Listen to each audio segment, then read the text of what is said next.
Malaysia সফর শেষে চীনের প্রধানমন্ত্রী যোগ দেবেন বিশ্ব অর্থনৈতিক ফোরামের সম্মেলনে। দুই সফরই দেশের জন্য ইতিবাচক বলছেন বিশেষজ্ঞরা। কার্যক্রম নিষিদ্ধ আওয়ামী লীগের অপতৎপরতা রোধে রাজপথে বিভিন্ন রাজনৈতিক দল। ফ্যাসিবাদীদের পরিকল্পনা নস্যাতের দাবি ডিএমপির।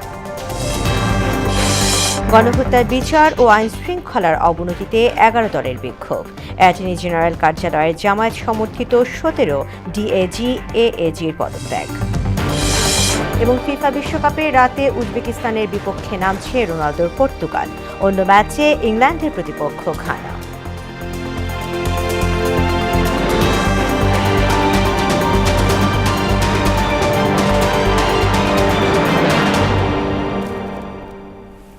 আসসালামু আলাইকুম, মোহনা সংবাদে সবাইকে স্বাগত। শুনছিলেন শিরোনাম, পুরো সংবাদে আছি আমি তাসমিয়া জেরিন। এবারে পুরো সংবাদ। চীন সফরে ব্যস্ত সময় পার করছেন প্রধানমন্ত্রী তারেক রহমান। দেশটির প্রধানমন্ত্রী লি কিয়াংয়ের আমন্ত্রণে সেখানে 4 দিনের রাষ্ট্রীয় সফর করছেন বাংলাদেশের সরকার প্রধান। দালিয়ানে প্রধানমন্ত্রী তারেক রহমান বিশ্ব অর্থনৈতিক ফোরামের সামার দাভোস সম্মেলনে অংশ নেবেন। এছাড়া WEF এর প্রেসিডেন্ট সহ বিভিন্ন দেশের সরকার ও রাষ্ট্রপ্রধানদের সঙ্গে বৈঠক করবেন তিনি। পরবর্তীতে প্রধানমন্ত্রী চীনের রাজধানী বেইজিং সফর করবেন, যেখানে তার সরকারি সফরের মূল কর্মসূচি শুরু হবে।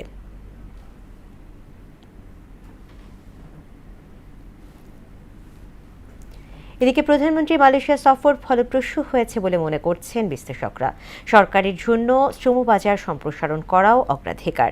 দেশটির সঙ্গে সম্পর্ক শক্তিশালী করা অর্থনৈতিকভাবে গুরুত্বপূর্ণ।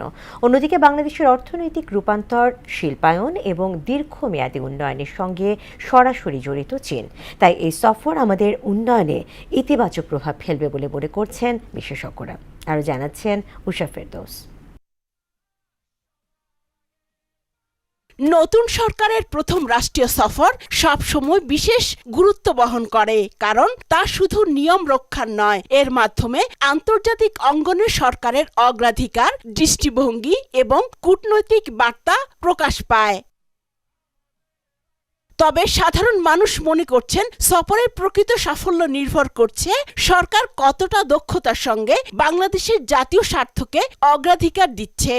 এমপ্লয়মেন্ট আমাদের দেশে বাড়ে, প্লাস হচ্ছে আমরাও বিদেশে গিয়ে যেন কাজ করতে পারি, বা এরকম যে এক্সপোর্ট, যেটা ট্যালেন্ট এক্সপোর্ট বা যাই বল না কেন, সেসবের যেন আরও সুযোগ বেশি বাড়ে। তাদের যে শ্রম বাজারটা রয়েছে সেখানে অবশ্যই, এবং তারা আমাদের সবচেয়ে কাছের প্রতিবেশী রাষ্ট্র, এবং তাদের সাথে সম্পর্ক জোরদার করাটা অনেকখানি জরুরি বলে মনে করছে। দুইটা দেশের বন্ডিং এমন হোক যেন বাংলাদেশের সিটিজেন হিসেবে বাংলাদেশের ন্যাশনাল ইন্টারেস্টটা যেন হচ্ছে সবার আগে থাকে। সো সেই ক্ষেত্রে we are hoping for the best, that বাংলাদেশের গভর্নমেন্ট প্রপারলি রিপ্রেজেন্ট করবে এন্ড ডিপ্লোম্যাটিক্যালি হচ্ছে ব্যাপারটা হ্যান্ডেল করবে। মালয়েশিয়া স্বল্প সময়ের মধ্যে কৃষি অর্থনীতি থেকে শিল্প ও প্রযুক্তি নির্ভর দেশে রূপান্তরিত হয়েছে। উন্নয়ন, দক্ষ জনশক্তি ও অর্থনৈতিক পরিকল্পনার ক্ষেত্রে দেশটির অভিজ্ঞতা বাংলাদেশের জন্য মূল্যবান। মালয়েশিয়াতে আমাদের একটা বিশাল বড় শ্রম বাজার আছে। একদিকে আমাদের অনেক অনিয়মিত শ্রমিক আছে, নতুন করে বাজার সম্প্রসারণের সুযোগ আছে, অনেক সুযোগ মালয়েশিয়াতে আছে। ফলে এবং আমাদের যারা শ্রমিক আছে ওখানে যারা কাজ করেন তাদের সুযোগ সুবিধা বৃদ্ধি করার ব্যাপার আছে। ফলে প্রধানমন্ত্রীর সফর নিঃসন্দেহে একটা ইতিবাচক পরিবর্তন নিয়ে আসবে। চীন টানা 15 বছর বাংলাদেশের বৃহত্তম বাণিজ্যিক অংশীদার ও প্রত্যক্ষ বৈদেশিক বিনিয়োগ ও সামরিক সরঞ্জামের প্রধান উৎস হিসেবে বিবেচিত। ফলে এ সফর বাংলাদেশের অর্থনৈতিক রূপান্তর, শিল্পায়ন ও দীর্ঘমেয়াদী উন্নয়নের সঙ্গে সম্পর্কিত। চীন কিন্তু আন্তর্জাতিক যে অর্থনৈতিক যে জায়গাটি আছে ওখানে তাদের অবস্থান অত্যন্ত শক্তিশালী। ফলে ওনাদের বিনিয়োগ হোক অথবা আমাদের ঋণ হোক, যে কোনোভাবে চীনের সহযোগিতা আমাদের দরকার হবে। প্রায় 16-17টি চুক্তি, সমঝোতা কিংবা প্রটোকল স্বাক্ষর হওয়ার সম্ভাবনা আছে এই ভিজিটের মধ্য দিয়ে। নতুন সরকার আন্তর্জাতিক সম্পর্কের ক্ষেত্রে ভারসাম্য বজায় রাখলে এসব সফর ভবিষ্যতে বাংলাদেশের কূটনীতিতে গুরুত্বপূর্ণ বার্তা হিসেবে বিবেচিত হবে বলেও মনে করছেন বিশ্লেষকরা। উষা ফেরদৌস, মোহনা সংবাদ। কার্যক্রম নিষিদ্ধ আওয়ামী লীগের প্রতিষ্ঠাবার্ষিকী ঘিরে রাজধানী সহ দেশের বিভিন্ন স্থানে নিরাপত্তা জোরদার করা হয়েছে। বিভিন্ন জায়গায় ঝটিকা মিছিল ও নাশকতার চেষ্টা করতে পারে সংগঠনটি, আর এতে বাধা দিলে আইনশৃঙ্খলা বাহিনীর সঙ্গে সংঘর্ষের আশঙ্কায় সারা দেশে সতর্কতা জারি করেছে পুলিশ সদর দফতর। এই পরিস্থিতিতে ঢাকা, গোপালগঞ্জ সহ 6 জেলায় সেনা মোতায়েন রয়েছে। এছাড়া বাড়তি চেকপোস্ট ও টহলের মাধ্যমে নিয়োজিত আছে আইনশৃঙ্খলা বাহিনীর 20,000-এর বেশি সদস্য। কার্যক্রম নিষিদ্ধ আওয়ামী লীগের অপতৎপরতা রোধে রাজপথে নেমেছে বিভিন্ন রাজনৈতিক দল। সকালে বিএনপির কেন্দ্রীয় কার্যালয়ে আয়োজিত এক প্রতিবাদ মিছিলে দলটির সিনিয়র যুগ্ম মহাসচিব রুহুল কবির রিজভী বলেন, গত 17 বছর অসংখ্য নেতাকর্মী জেল, জুলুম আর গুম হত্যার শিকার হয়েছে। দেশের জনগণ আর ফ্যাসিস্টদের দেখতে চায় না। আলাদা অনুষ্ঠানে প্রধানমন্ত্রীর তথ্য উপদেষ্টা ডক্টর জাহিদুর রহমান বলেন, কার্যক্রম নিষিদ্ধ আওয়ামী লীগ একটি মাফিয়া দল। তারা পুরোপুরি নিষিদ্ধ হবে কিনা সেটি নির্ধারণ করবেন আদালত। তানজিদ ভুঁইয়ার প্রতিবেদন। কার্যক্রম নিষিদ্ধ আওয়ামী লীগের অপতৎপরতা রুখতে মাঠে সোচ্চার হয় বিএনপি। মঙ্গলবার সকালে রাজধানীর পল্টনে বিএনপির কেন্দ্রীয় কার্যালয়ে এক প্রতিবাদ মিছিলের আয়োজন করা হয়। এতে উপস্থিত ছিলেন প্রধানমন্ত্রীর রাজনৈতিক উপদেষ্টা এবং বিএনপির সিনিয়র যুগ্ম মহাসচিব রুহুল কবির রিজভী। মিছিলে অংশ নেন দলসহ অঙ্গ সহযোগী সংগঠনের নেতাকর্মীরা। এ সময় দেশ বিরোধী অপতৎপরতা রোধে রাজপথের স্লোগানে মুখর হয়ে ওঠে পুরো নয়াপল্টন এলাকা। প্রতিবাদ মিছিল শেষে বিএনপির মুখপাত্র রুহুল কবির রিজভী বলেন, গত 17 বছর অসংখ্য নেতাকর্মী জেল, জুলুম আর হত্যা, গুমের শিকার হয়েছে। জনগণ দেশে আর ফ্যাসিবাদ দেখতে চায় না বলেও হুঁশিয়ারি দেন তিনি। উকি দিচ্ছে ফ্যাসিবাদ। আমি বলবো যে পচা পানির পানার মধ্যে দিয়ে তারা উকি দেওয়ার চেষ্টা করছে।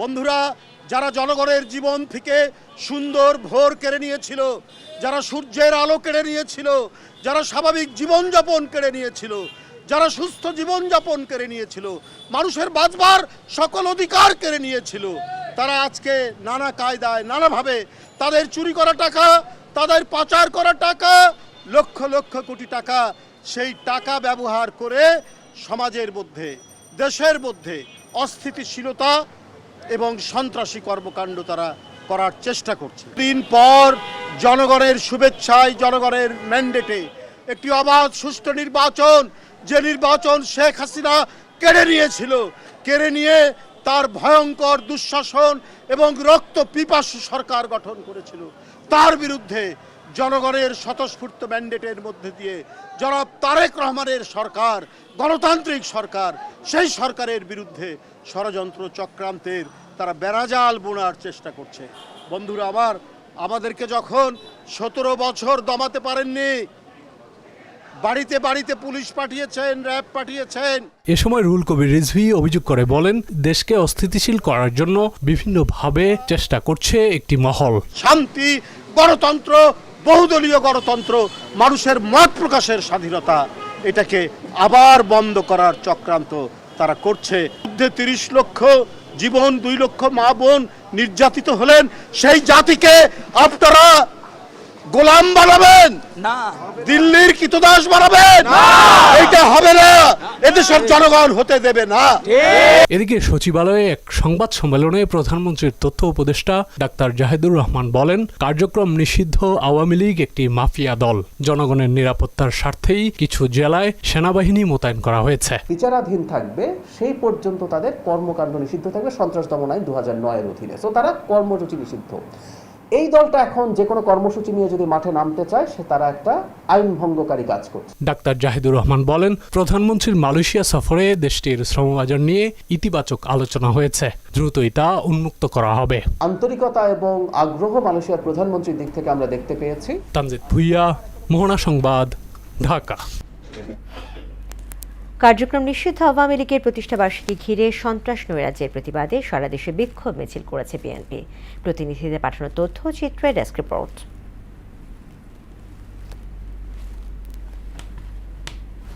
লীগের প্রতিষ্ঠা বার্ষিকীকে কেন্দ্র করে কথিত সন্ত্রাস নৈরাজ্যের প্রতিবাদে লক্ষ্মীপুরে বিক্ষোভ মিছিল করেছে জেলা যুবদল। মিছিলটি শহরের প্রধান প্রধান সড়ক প্রদক্ষিণ করে দক্ষিণ তেমুহনী এলাকায় গিয়ে সংক্ষিপ্ত সমাবেশের মাধ্যমে শেষ হয়।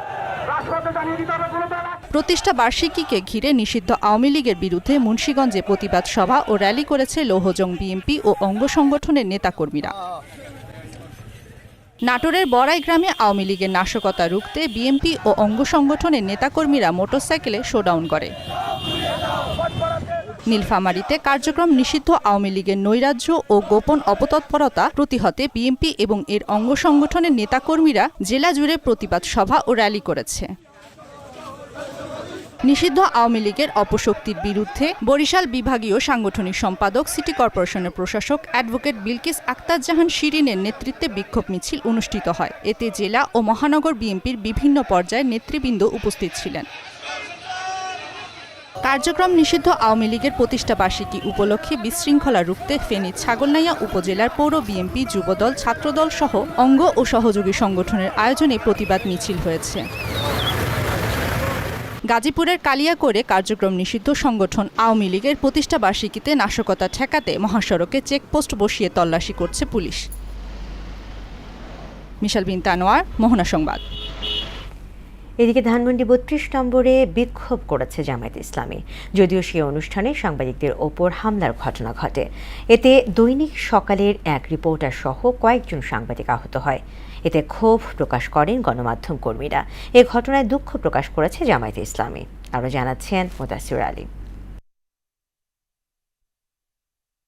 প্রতিষ্ঠা বার্ষিকী ঘিরে কার্যক্রম নিষিদ্ধ আওয়ামী লীগের নৈরাজ্যের চেষ্টা প্রতিহতে সারা দেশে জোরদার করা হয় আইন শৃঙ্খলা বাহিনীর তৎপরতা। বিএনপি, জামায়াত সহ অন্যান্য রাজনৈতিক দলও মাঠে অবস্থান নেয়। মঙ্গলবার সকালে সংসদের প্রধান বিরোধী দল জামায়াতে ইসলামীর ঢাকা মহানগর দক্ষিণ ধানমন্ডি জোনের উদ্যোগে ৩২ নম্বরে বের করা হয় বিক্ষোভ মিছিল।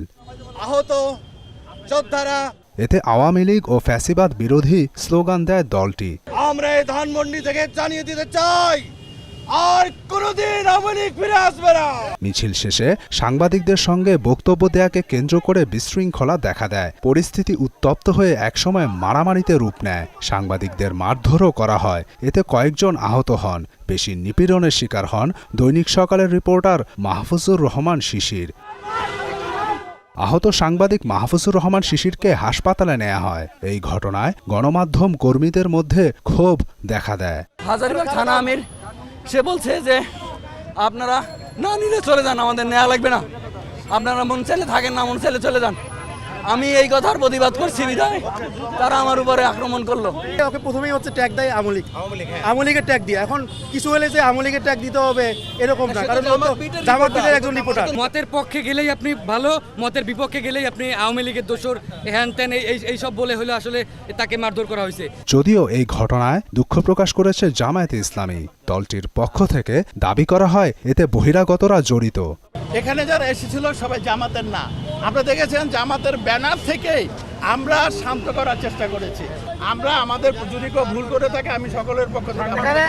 এলাকায় পুলিশ সহ আইনশৃঙ্খলা বাহিনী নিয়োজিত ছিল আগেই। এই ঘটনার পর কড়াকড়ি আরোপ করতে দেখা যায় তাদের। সন্দেহভাজন একজনকে আটকও করে তারা।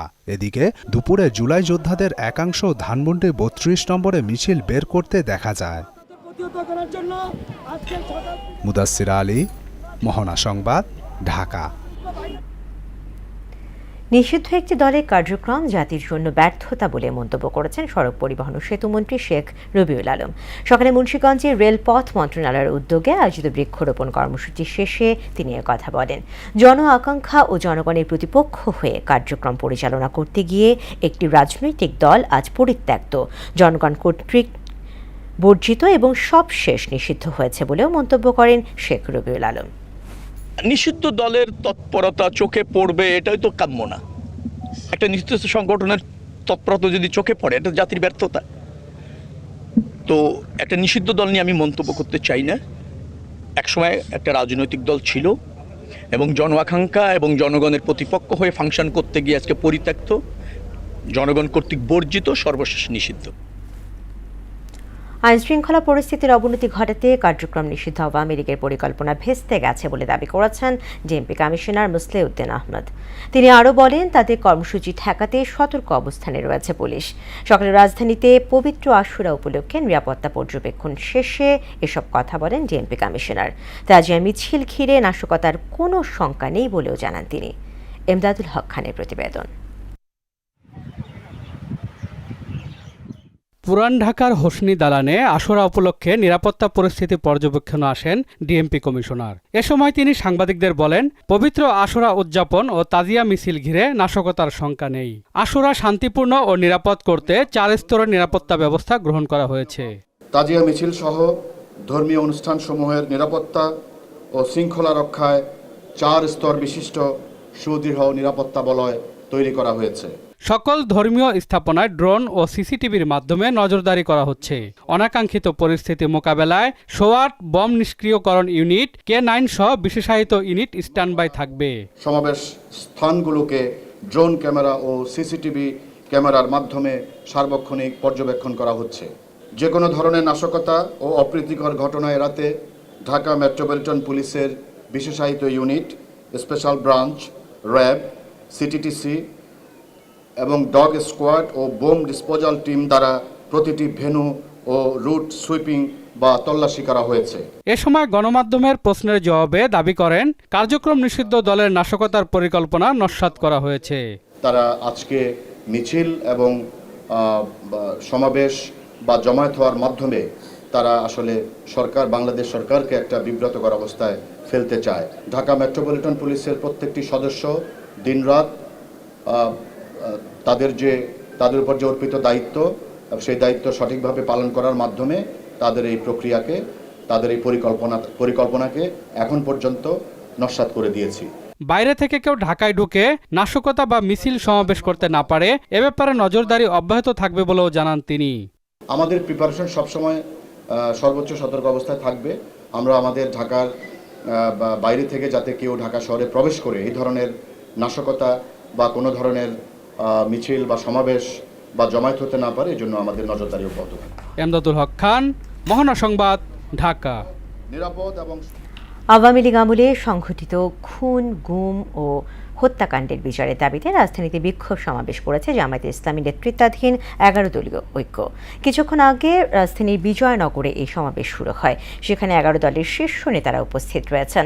এছাড়া আগামী 4 জুলাই দেশের সব জেলায় বিক্ষোভ মিছিল ও সমাবেশ করবে 11 দল।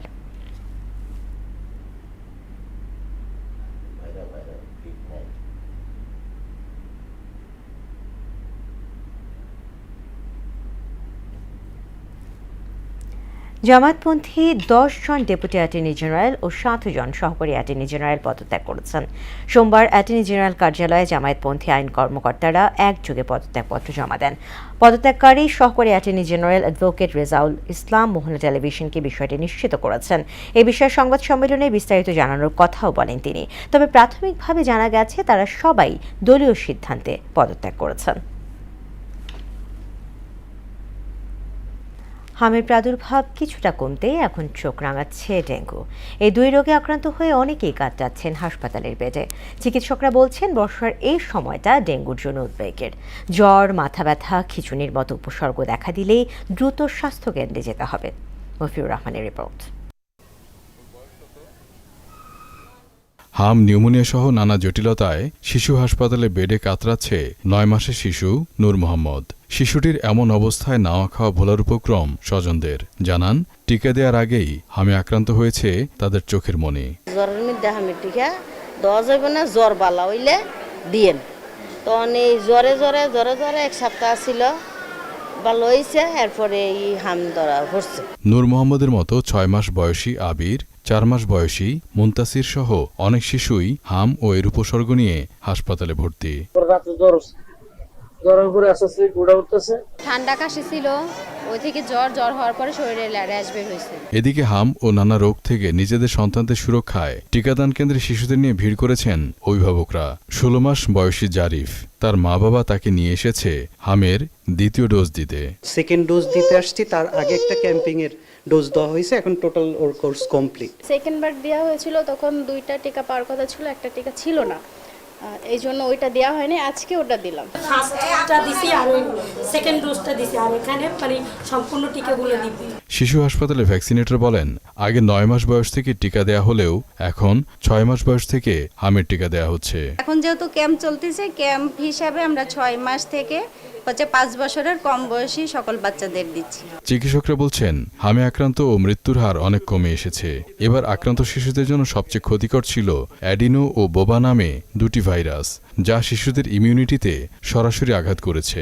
বাল্ক অফ চিলড্রেন এফেক্ট হয়েছে আগে, তাদের একটা বড় অংশ কিন্তু কমপ্লিকেশনে এখনও আসতেছে, যেগুলি হয়তো আমরা হিস্ট্রি নিলে দেখা যায় মিজলস হয়েছিল 2 সপ্তাহ 3 সপ্তাহ বা 1 মাস আগে, কিন্তু ওরা কিন্তু এখন শ্বাসকষ্ট, কাশি, ডায়রিয়া নিয়ে আসতেছে। এদিকে হামের সংক্রমণ কমলেও বাড়ছে ডেঙ্গু রোগীর সংখ্যা। জ্বরসহ নানা উপসর্গ নিয়ে রাজধানীর বিভিন্ন হাসপাতালে ভর্তি হয়েছেন অনেকে।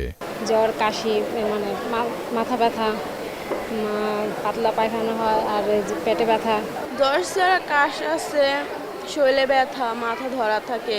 চিকিৎসকরা বলছেন বর্ষাকালে বাড়ে ডেঙ্গুর প্রাদুর্ভাব। প্রথমবারের চেয়ে দ্বিতীয় বা তৃতীয় দফায় আক্রান্ত হলে ভয়ের কারণ থাকে। জেন 1 দিয়ে কেউ যদি আক্রান্ত হন তার ইমিউনিটি তৈরি হয়ে যায়, কিন্তু 2, 3, 4 এর এগেইনস্টে কোনো ইমিউনিটি থাকে না, এবং ইমিউনিটি না থেকে বরঞ্চ ওদের ইনফেকশনের ঝুঁকিটা আরো বেশি থাকে।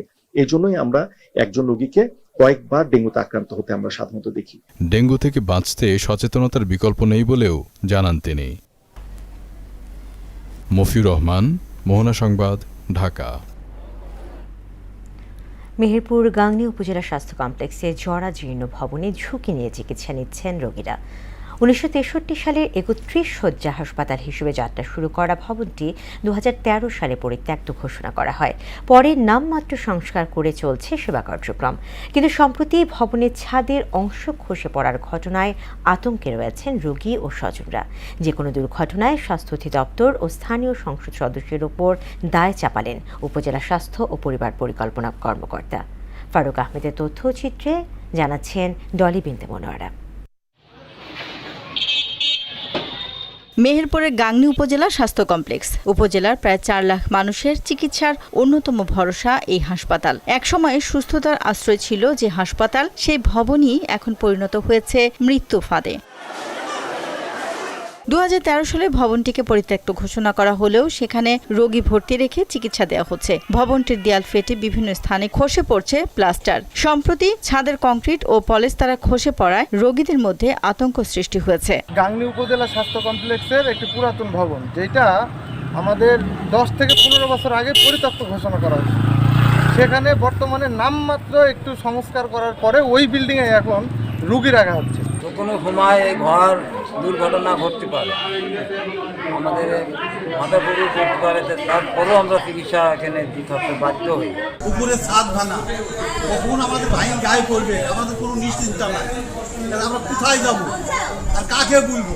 ভবনটি ঝুঁকিপূর্ণ হলেও বিকল্প ব্যবস্থা না থাকায় বাধ্য হয়েই এখানে চিকিৎসা সেবা চালাতে হচ্ছে। সব সময়ই আমরা ঝুঁকিপূর্ণ অবস্থাতে থাকি এবং ঝুঁকির মধ্যে দিয়েই ডাক্তার, নার্স এবং রোগীরা সকলেই থাকে। যেহেতু এখন বর্ষাকাল, সবসময় বৃষ্টি থাকে, এখন বৃষ্টিতে এই বিল্ডিং এর অবস্থা খুব একটা ভালো না। পরিত্যক্ত ঘোষণার পরও কিভাবে হাসপাতাল চলছে তা কর্তৃপক্ষই বলতে পারবে বলে মন্তব্য করেছেন সহকারী প্রকৌশলী। পরিত্যক্ত অবস্থাতেই হাসপাতাল কর্তৃপক্ষ সেটা অদ্যবধি চালু করে রেখেছে, কিন্তু এটা খুবই ঝুঁকিপূর্ণ অবস্থায় আছে বর্তমানে। ভবন ঝুঁকির বিষয়টি ঊর্ধ্বতন কর্তৃপক্ষকে জানানো হয়েছে। দুর্ঘটনা ঘটলে তার দায় স্বাস্থ্য অধিদপ্তর ও স্থানীয় সংসদ সদস্যদের বলে জানান এই কর্মকর্তা। রোগীগুলো আসলে অনেক ঝুঁকি নিয়ে আছে। আমাদের যে কোনো সময় একটা বড় ধরনের দুর্ঘটনা হলে এই দায় এই স্থানীয় এমপি মহোদয় বা স্বাস্থ্য অধিদপ্তর কখনোই এড়াতে পারবে না, কারণ এখানে সাধারণ পাবলিক সে তো অচেতন, সে তো আর জানে না এই বিল্ডিংটা আসলে কতদিন আগে কি অবস্থা পরিত্যক্ত হয়েছে কি হয়নি। দ্রুত পুরাতন ভবন অপসারণ করে নতুন ভবন নির্মাণের দাবি জানিয়েছেন ভুক্তভোগীরা। ডলি বিনতে মনোয়ারা, মোহনা সংবাদ। এবার আন্তর্জাতিক নৌযান চলাচলের জন্য হরমুজ প্রণালী এখন থেকে উন্মুক্ত এবং টোলমুক্ত থাকবে। সম্প্রতি উচ্চ পর্যায়ের আলোচনা শেষে এমন সিদ্ধান্ত নেয় ইরান ও ওমান। ইরান পার্লামেন্টের স্পিকার মোহাম্মদ বাঘের গালিভাফ বলেন, হরমুজ যুদ্ধপূর্ব অবস্থায় ফিরবে না, এর নিয়ন্ত্রণ থাকবে তেহরানের হাতেই। ওমানের সঙ্গে বৈঠকের পর লেবানন ইস্যু, তেল নিষেধাজ্ঞা ও জব্দ থাকা অর্থ ছাড়ের বিষয়ে অগ্রগতির কথা জানান তিনি। ঐশী আলমের ডেস্ক রিপোর্ট। সুইজারল্যান্ডে যুক্তরাষ্ট্রের সঙ্গে আলোচনার পর হরমুজ নিয়ে নতুন অবস্থান তুলে ধরেছে ইরান। প্রথম দফার আলোচনার পর হরমুজের প্রশাসনিক নিয়ন্ত্রণ তেহরানের হাতেই থাকবে এবং এটি আর কখনোই যুদ্ধপূর্ব অবস্থায় ফিরবে না বলে জানান দেশটির পার্লামেন্ট স্পিকার মোহাম্মদ বাঘের গালিবাফ। একই সঙ্গে লেবানন ইস্যু, তেল নিষেধাজ্ঞা এবং জব্দ থাকা অর্থ ছাড়ের বিষয়ে অগ্রগতির কথাও তুলে ধরেন তিনি। এ বিষয়ে সম্প্রতি ইরান এবং ওমানের মধ্যে উচ্চ পর্যায়ের বৈঠক অনুষ্ঠিত হয়, যার নেতৃত্ব দেন ইরান পার্লামেন্টের স্পিকার মোহাম্মদ বাঘের গালিবাফ এবং ওমানের পররাষ্ট্রমন্ত্রী বদর আল বুসাইদি। বৈঠকে আল বুসাইদি নিশ্চিত করেন হরমুজ প্রণালী নিয়ে বিস্তারিত আলোচনা হয়েছে। হরমুজ আন্তর্জাতিক নৌযানের জন্য টোল মুক্ত এবং উন্মুক্ত থাকবে বলে জানিয়েছে উভয় দেশ। ইসলামাবাদ সমঝোতা স্মারক চুক্তি স্বাক্ষরের বিষয়ে ওয়াশিংটন ও তেহরান সম্মতি দেওয়ার পর ৮ দিনে ৩,৬০,০০,০০০ ব্যারেল অপরিশোধিত তেল রপ্তানি করেছে ইরান। এছাড়া প্রায় সমপরিমাণ ইরানি তেল এখনও সাগরে রপ্তানির পথে আছে। ঐশী আলম, মোহনা সংবাদ। খেলা খবর ক্রিকেট। আইসিসির মে মাসের সেরা পুরুষ ক্রিকেটার নির্বাচিত হয়েছেন মুশফিকুর রহিম। তাইজুল ইসলাম ও নেপালের অলরাউন্ডার দীপেন্দ্র সিং আয়ারকে পেছনে ফেলেছেন তিনি। ক্যারিয়ারে দ্বিতীয়বার এই স্বীকৃতি পেলেন মুশফিক। এর আগে 2021 সালেও এই পুরস্কার জেতেন তিনি।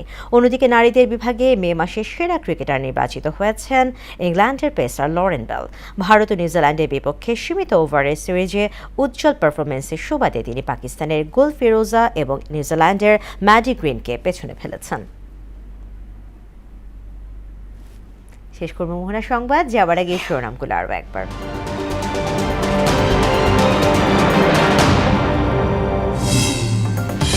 মালয়েশিয়া সফর শেষে চীনের প্রধানমন্ত্রী যোগ দেবেন বিশ্ব অর্থনৈতিক ফোরাম সম্মেলনে। 2 সফরই দেশের জন্য ইতিবাচক বলছেন বিশেষজ্ঞরা। কার্যক্রম নিষিদ্ধ আওয়ামী লীগের অপতৎপরতা রোধে রাজপথে বিভিন্ন রাজনৈতিক দল। ফ্যাসিবাদীদের পরিকল্পনা নস্যাতের দাবি ডিএমপির। গণহত্যার বিচার ও আইন শৃঙ্খলার অবনতিতে 11 দলের বিক্ষোভ। অ্যাটর্নি জেনারেল কার্যালয়ের জামায়াত সমর্থিত 17 ডিএজি এএজির পদত্যাগ। এবং ফিফা বিশ্বকাপে রাতে উজবেকিস্তানের বিপক্ষে নামছে রোনালদোর পর্তুগাল। অন্য ম্যাচে ইংল্যান্ডের প্রতিপক্ষ ঘানা।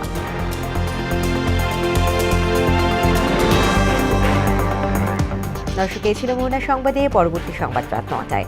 এর আগে সন্ধ্যা 7টায় দেখবেন সংবাদ এক নজরে। এছাড়া মোহনার সবশেষ খবর জানতে ভিজিট করুন www.mohana.tv। সংবাদ দেখতে পারেন আমাদের ফেসবুক পেজ ও ইউটিউবে। এতক্ষণ সঙ্গে থাকার জন্য ধন্যবাদ।